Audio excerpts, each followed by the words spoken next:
구독과 좋아요는 저희 채널에 큰 힘이 됩니다. 이게 뭐야? 제주 학회날.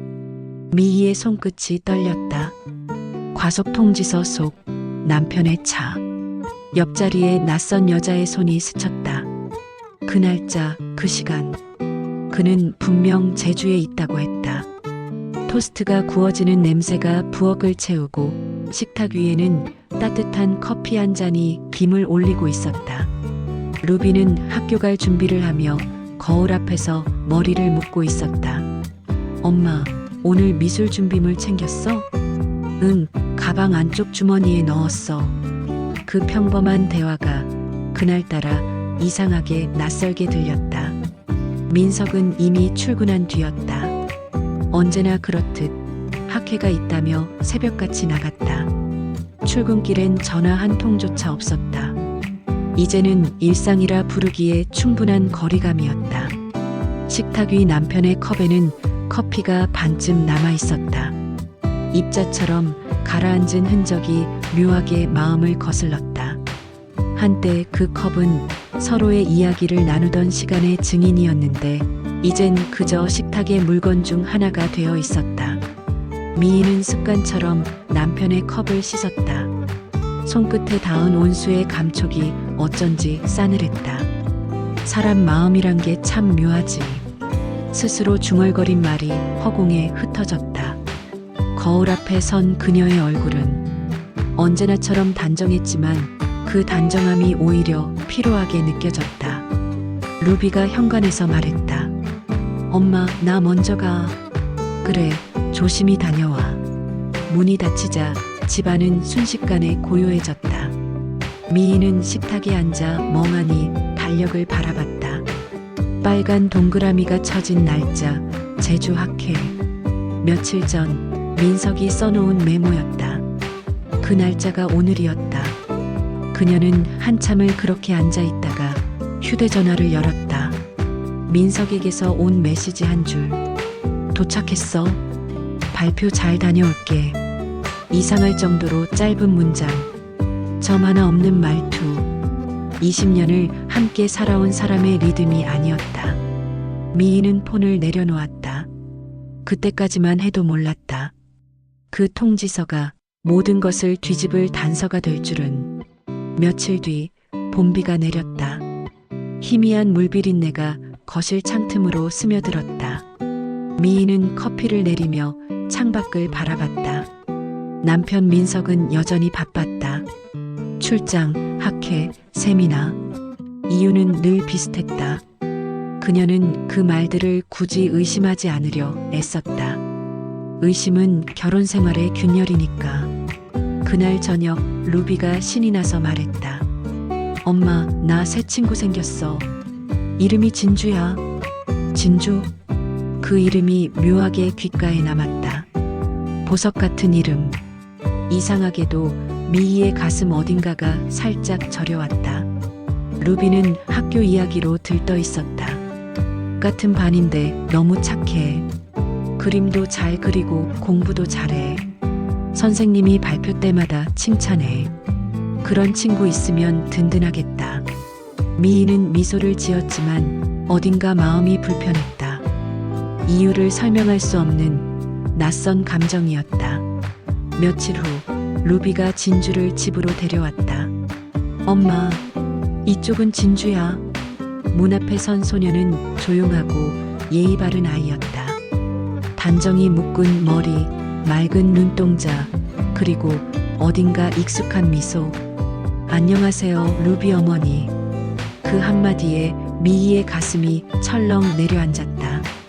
그 목소리, 그 표정. 이상하게 오래된 기억이 어둠 속에서 피어올랐다. 안녕, 진주야. 어서 들어와. 진주는 고개 숙이며 들어왔다. 거실에 앉은 순간 그녀는 조용히 주변을 살폈다. 어린아이 같지 않은 차분함이 있었다. 그리고 순간적으로 민석의 사진이 걸린 벽 쪽을 바라봤다. 미희는 그 시선을 놓치지 않았다. 그날 저녁 식탁 위에는 평소보다 정갈한 반찬이 놓였다. 민석이 드물게 일찍 들어왔다. 루비와 진주는 식탁에서 웃으며 대화를 나눴고 민석은 두 아이를 보며 웃었다. 둘이 정말 닮았네. 그의 말에 미희의 손이 잠시 멈췄다. 닮았다고요? 응. 웃을 때 인매가 비슷해. 둘 다 귀엽네. 민석의 눈빛이 잠시 진주에게 머물렀다. 그 짧은 시선에 미희의 심장은 묘하게 떨렸다. 그날 밤 설거지를 하던 미희는 남편에게 물었다. 당신 오늘 루비 친구 보니까 어땠어? 응? 그냥 착한 애 같던데. 예전에 본 적은 없지? 없어. 처음 봤어. 짧은 대답이었지만 그의 목소리 끝이 어딘가 떨렸다. 그날 이후로 이상한 일이 하나씩 생겼다. 루비는 자주 진주의 집에 놀러 갔고 가끔 늦는 날이면 진주 엄마가 태워다 줬어라며 웃었다. 진주 엄마. 미희는 그 이름을 들을 때마다 가슴 한쪽이 싸늘해졌다. 어느 날 오후 학교에서 부모 면담이 있었다. 미희는 루비를 기다리며 복도에 서 있었다. 그때 교무실 문이 열리고 검은 카디건 차림의 여자가 나왔다.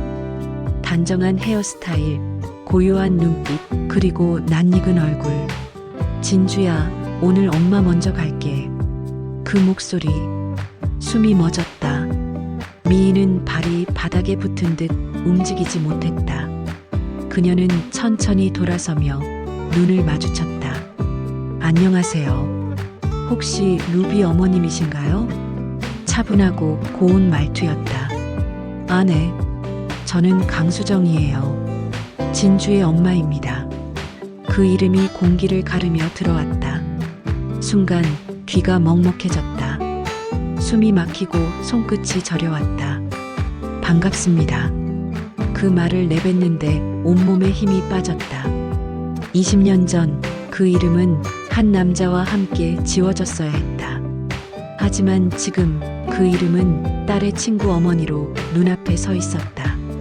집으로 돌아오는 길, 미희는 창밖을 바라봤다. 노을빛이 번지는 하늘 아래 수많은 기억이 동시에 깨어났다. 남편이 집을 비웠던 날들, 학회, 출장, 늦은 귀가, 그리고 알 수 없는 향수 냄새. 그녀의 머릿속에 하나의 퍼즐이 맞춰지기 시작했다.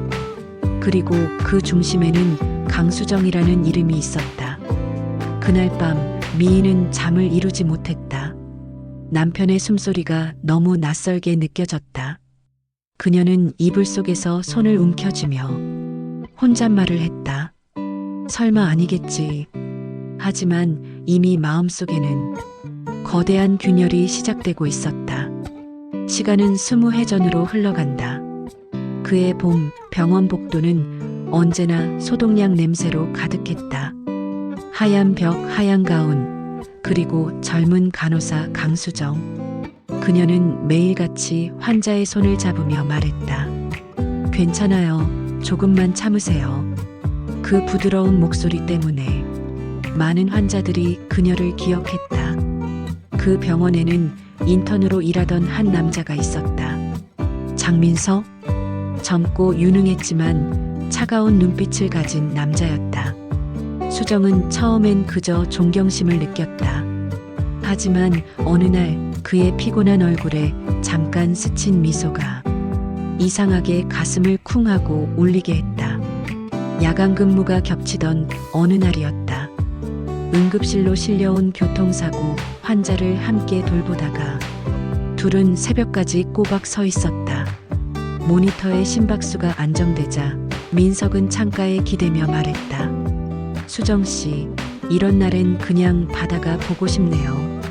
그 말은 아무 의미도 없었지만 수정의 마음속엔 그 문장이 오래 맴돌았다. 그날 이후 두 사람은 자주 마주쳤다. 퇴근길에 커피를 한 잔 나누고 병원 근처 분식집에서 따뜻한 어묵국을 함께 먹었다.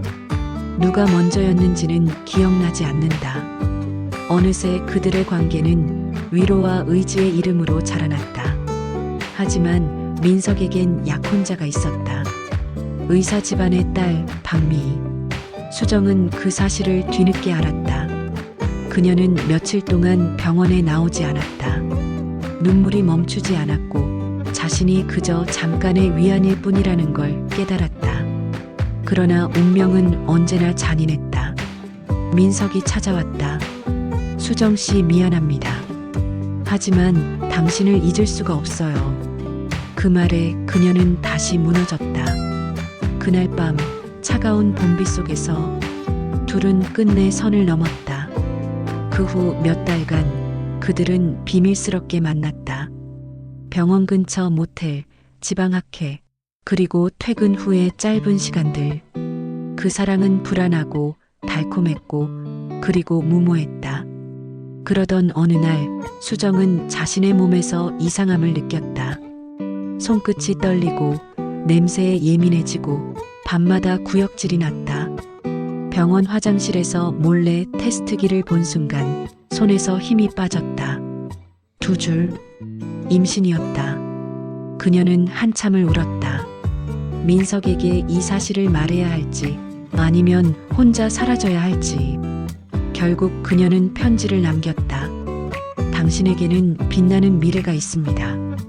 이 아이는 제 몫으로 감당하겠습니다. 부디 저를 찾지 말아주세요. 그리고 그날로 병원을 그만뒀다. 연락처도 주소도 모든 걸 지웠다. 민석은 며칠 동안 병원을 뒤졌지만 그녀는 이미 사라진 뒤였다. 시간이 흘러 수정은 부산으로 내려갔다. 낯선 도시, 작은 원룸. 밤마다 아이의 심장 소리를 듣고 눈을 감았다. 세상은 차갑고 삶은 버거웠지만 뱃속의 아이만은 따뜻했다. 그녀는 그 아이의 이름을 진주라 지었다. 진주처럼 숨겨져도 빛나는 아이로 자라다오. 그 후 20년 그녀는 아이를 혼자 키우며 버텼다. 아이를 위해 대학원에 진학했고 미술 치료를 공부하며 아이 곁을 지켰다. 가난은 여전했지만 진주가 웃을 때마다 세상은 견딜만 했다. 그러던 어느 날 삼촌이던 먼 친척이 세상을 떠났다는 연락이 왔다. 작은 건물이 한 채 남았고 뜻밖에도 그 재산이 수정에게 상속되었다. 그제야 그녀는 조금씩 숨을 돌렸다. 진주를 좋은 학교에 보내고 새로운 도시로 이사했다. 그곳이 바로 서울이었다. 그리고 그 학교에서 진주는 루비를 만났다. 서로의 이름을 듣고 웃었다. 우리 둘 다 보석이네. 운명은 그렇게 또다시 실을 엮고 있었다. 그러나 수정은 몰랐다. 루비의 아버지가 바로 그 장민석이라는 것을. 그녀는 단지 아이의 친구 부모 중 한 사람일 뿐이라 여겼다. 하지만 세상은 그렇게 호의적이지 않았다. 언젠가 그 이름을 다시 마주해야 할 날이 올 것임을 그녀는 몰랐다. 아니, 모른 척하고 싶었다. 서울로 올라온 강수정은 새 학교에서 미술교사로 근무하게 됐다. 새로운 출발이었다. 하지만 첫 학기 첫날 교무실 명단에서 낯익은 이름을 발견했다. 장루비. 그 순간 가슴이 철렁 내려앉았다. 루비 그 이름을 보는 것만으로도 오래 묻어둔 기억이 일었다. 그 아이의 성이 장이었다. 수정은 그날 하루 종일 손끝이 떨렸다. 며칠 뒤 학부모 면담 주간. 루비의 어머니가 아니라 아버지가 대신 오겠다고 했다. 그 이름을 듣는 순간 수정의 심장은 굳었다. 장민석.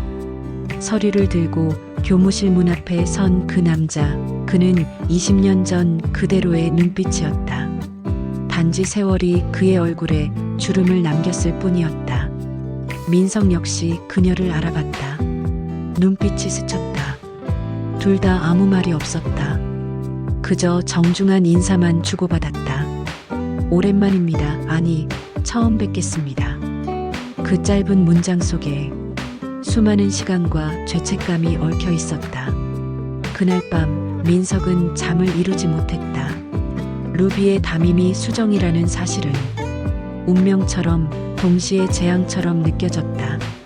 그는 거듭 스스로를 다그쳤다. 이건 우연이다. 그냥 아이의 선생일 뿐이다. 하지만 마음은 이미 흔들리고 있었다. 며칠 뒤 진로 상담을 핑계로 수정에게 전화를 걸었다. 학생 진로 관련해서 몇 가지 상담드릴 게 있어서요. 그 말이 다시 모든 걸 무너뜨렸다. 두 사람은 교무실 밖 카페에서 마주 앉았다. 수정은 최대한 담담하게 말했다. 시간이 이렇게 흘렀네요. 민석 씨는 여전히 의사로 계시죠? 네, 여전히요. 그리고 당신은 여전히 그때 그 미소네요. 그 말에 수정의 눈빛이 흔들렸다. 20년 동안 쌓아둔 벽이 그 한마디에 무너졌다.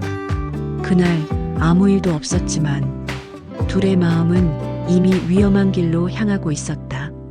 이후로 민석은 이유 없는 학회 출장을 자주 만들었다. 금요일 저녁이면 전화기를 꺼두고 강릉에 학회가 있다고 말했다. 미희는 처음엔 믿었다. 하지만 어느 날 우편함에 꽂힌 과속고지서를 보고 멈칫했다. 운전자는 남편의 이름, 날짜는 그가 제주 학회에 있다고 말하던 그날이었다. 그리고 차량 조수석에는 희미한 실루엣이 찍혀 있었다. 여성의 머리카락이 바람에 흩날리고 있었다. 미희는 아무 말도 하지 않았다. 그저 식탁에 앉아 남편의 얼굴을 똑바로 바라봤다. 민석은 눈을 피했다. 그날 저녁 그는 늦게까지 외래 진료가 있다며 나갔다. 그리고 수정은 다시 그를 기다리고 있었다. 두 사람은 강릉 바닷가의 조용한 펜션에서 마주 앉았다. 수정은 손에 커피를 들고 오랜만에 웃었다. 우리 이러면 안 되는 거 알죠? 민석은 조용히 대답했다. 안 된다는 걸 알아도 당신 앞에선 모든 게 무너집니다. 짧은 침묵 끝에 수정이 말했다. 그 아이는 잘 자랐어요. 그 아이를 보면 당신이 떠올라요. 민석은 그제야 입을 열었다. 이제야 묻네요. 진주는 내 아이입니까? 그 말에 수정은 눈을 피했다. 대답하지 못했다. 그 침묵이 곧 모든 것을 말해주고 있었다. 그날 밤 창밖에는 파도 소리가 들려왔다. 그들은 아무 말도 없이 서로를 안았다.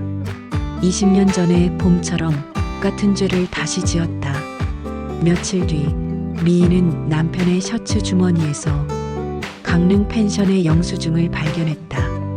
2명 숙박. 그녀는 손끝이 떨렸지만 눈물은 나지 않았다. 그저 조용히 그 종이를 서랍 안에 넣었다. 그리고 혼잣말처럼 말했다. 이번엔 절대 모른 척하지 않겠어. 며칠 뒤 진로 박람회가 열리던 날 학교 체육관에 모인 학생들과 학부모들 사이에서 미희는 우연히 수정과 마주쳤다. 서로의 시선이 교차했다. 그 순간 미희는 모든 걸 깨달았다. 그 얼굴, 그 눈빛, 그 목소리, 그리고 진주의 얼굴 속에서 본 민석의 젊은 시절, 모든 조각이 맞춰지는 순간이었다. 미희의 입술이 굳어갔다. 그녀는 조용히 남편의 손을 잡았다. 민석 씨, 우리 잠깐 얘기 좀 하지요. 민석의 얼굴이 하얗게 질렸다. 그날 밤 세 사람의 운명은 완전히 뒤틀렸다. 그날 밤 미희는 잠을 이루지 못했다. 거실 탁자 위엔 과속 고지서와 펜션 영수증, 그리고 수정의 이름이 적힌 교직 명단이 가지런히 놓여 있었다. 이 모든 게 우연일 리가 없지. 그녀는 손끝으로 종이를 쓸어내리며 낮게 중얼거렸다. 다음 날 아침 미희는 아무 일 없는 듯 남편에게 미소를 보냈다. 오늘 루비 상담 있다며? 나도 같이 갈게. 민석은 잠시 망설였지만 고개를 끄덕였다. 그녀의 표정은 평온했지만 그 안에는 폭풍이 도사리고 있었다. 학교 복도 끝 미술실 문이 열리고 수정이 나타났다. 루비의 부모가 그 앞에 서 있었다. 미희의 시선과 수정의 눈빛이 마주쳤다. 오랜만이에요, 강 선생님. 짧은 인사였지만 그 말 속에는 당신을 알고 있다는 냉기가 스며 있었다. 그날 밤 미희는 남편의 서류함을 열었다. 안쪽 깊숙이 오래된 봉투 하나가 있었다. 유전자 검사 결과 장민석. 손끝이 떨렸다. 봉투를 열자 서류 한 장이 나타났다. 그 위에는 단 한 줄. 친자 일치율 99.99%. 장민석 친자 확인됨. 그 순간 숨이 멎었다. 20년 전에도 그랬던 거구나. 그녀는 모든 퍼즐이 맞춰지는 소리를 들었다. 수정이 사라졌던 이유, 민석이 밤마다 괴로워하던 이유, 그리고 진주의 얼굴 속에 남편의 젊은 시절이 있었던 이유까지. 다음 날 미희는 수정에게 전화를 걸었다. 우리 얘기 좀 해요. 이번엔 끝까지. 카페 한쪽 두 여자가 마주 앉았다. 긴 침묵 끝에 미희가 먼저 입을 열었다. 그 아이 당신 딸이 아니라 우리 남편의 아이죠. 수정의 눈빛이 흔들렸다. 미희 씨, 그건 오래된 일이에요.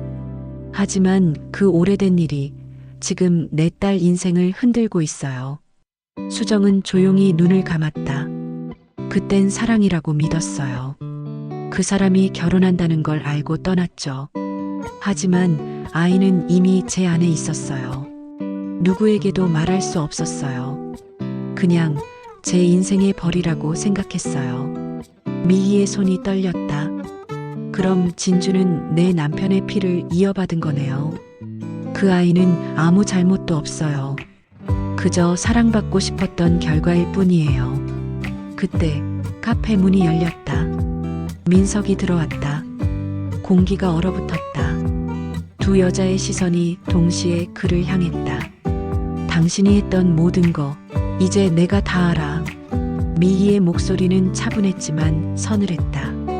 민석은 아무 말도 하지 못했다. 그 아이는 당신의 딸이에요. 그리고 내 딸의 친구이기도 하죠. 그 순간 카페 문 앞에 루비와 진주가 서 있었다. 루비가 당황한 목소리로 말했다. 엄마, 아빠 무슨 일이야? 진주는 수정 곁에서 눈을 크게 떴다. 왜 아저씨가 여기 계세요? 시간이 멈춘 듯했다. 아무도 대답하지 않았다. 눈물만이 흘렀다. 그날 이후 세 사람의 인생은 완전히 바뀌었다. 민석은 병원을 그만두고 지방으로 내려갔다. 수정은 학교를 떠났고 진주는 전학을 갔다. 미희는 루비와 단둘이 남았다. 밤마다 창가에 앉아 일기를 썼다. 진실은 가끔 사랑보다 잔인하다. 그러나 숨긴다고 사라지진 않는다. 결국 모든 피는 제 주인을 찾아간다. 창밖으로 봄비가 내렸다. 루비는 조용히 그림을 그렸다. 엄마, 이 그림 어때? 미희는 미소 지었다. 좋네. 내 안에는 내 빛이 있어. 그녀는 창문을 열었다. 바람이 불었다. 그 바람 속에서 미희는 속삭였다. 이제 진짜 끝이야. 하지만 어딘가에서는 또 다른 이야기의 싹이 자라고 있었다.